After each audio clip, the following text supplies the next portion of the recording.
Good evening everyone, I am advocate Anuj Kumar और आप देख रहे हैं टॉप आईक्यू लॉयर चैनल। हमारे चैनल का उद्देश्य सरल भाषा में आपको आपके कानूनी अधिकारों के प्रति जागरूक करना है। साथियों, लास्ट सेशन में हमने भारतीय नागरिक सुरक्षा संहिता 2023 की धारा 2 क्लोज एम के अंतर्गत न्यायिक प्रक्रिया यानी कि जुडिशियल प्रोसीडिंग की परिभाषा और उसके महत्व को समझा था। साथियों, आज हम सेक्शन 2 क्लॉज एन पर चर्चा करेंगे जो स्थानीय क्षेत्राधिकार मीन्स लोकल जुरिडिक्शन की परिभाषा और उसके महत्व से संबंधित है। साथियों, यह परिभाषा बहुत ज्यादा महत्वपूर्ण है। आइए हम विस्तार से समझते हैं कि सेक्शन 2 क्लॉज एन स्थानीय क्षेत्राधिकार और लोकल जुरिडिक्शन को किस प्रकार से परिभाषित करती है। साथियों, section 2 clause N defines local jurisdiction. Local jurisdiction means the area where a court or magistrate has the authority to use their powers according to this law. This area can cover the whole state or just a part of it, as decided and announced by the state government. यानी कि section 2 clause N के अनुसार स्थानीय क्षेत्राधिकार का मतलब उस क्षेत्र से है जहां किसी न्यायालय या मजिस्ट्रेट के पास अपने अधिकारों का उपयोग करने की शक्ति होती है। यह क्षेत्र, यह एरिया राज्य सरकार द्वारा तय किया जाता है और इसकी घोषणा की जाती है और यह पूरा राज्य या राज्य का कोई खास हिस्सा हो सकता है।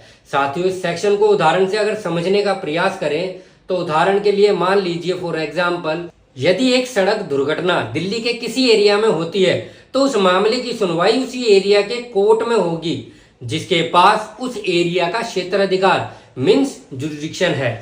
इससे संबंधित पक्षों को, रिलेटेड पार्टीज को अपने गवाह और साक्ष्य पेश करने में सुविधा होती है। या फिर साथियों, इसको इस एग्जाम्पल से भी समझने का हम प्रयास कर सकते हैं। मान लीजिए फॉर एग्जाम्पल, उत्तर प्रदेश के कानपुर जिले में एक भूमि विवाद यानी कि प्रॉपर्टी का डिस्प्यूट है, तो इस विवाद का मामला कानपुर के क्षेत्राधिकार वाले कोर्ट में दायर किया जाएगा, ना कि किसी अन्य जिला के कोर्ट में। या फिर साथियों, इसको एक और उदाहरण से अगर हम समझें तो मान लीजिए फॉर एग्जाम्पल, यदि कोई चीटिंग या धोखाधड़ी जयपुर में हुई है तो इस मामले की जांच और सुनवाई जयपुर कोर्ट में होगी क्योंकि स्थानीय क्षेत्राधिकार वही है।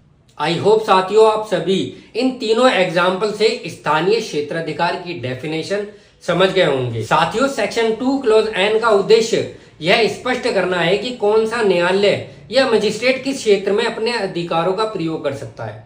इससे न्यायिक व्यवस्था में स्पष्टता आती है और यह सुनिश्चित होता है कि किसी अपराध के मामले को उसी क्षेत्र के न्यायालय में प्रस्तुत किया जाए जहां पर वह अपराध घटित हुआ हो, ताकि मामले की त्वरित और सटीक सुनवाई हो सके, इमीडिएट एक्शन लिया जा सके।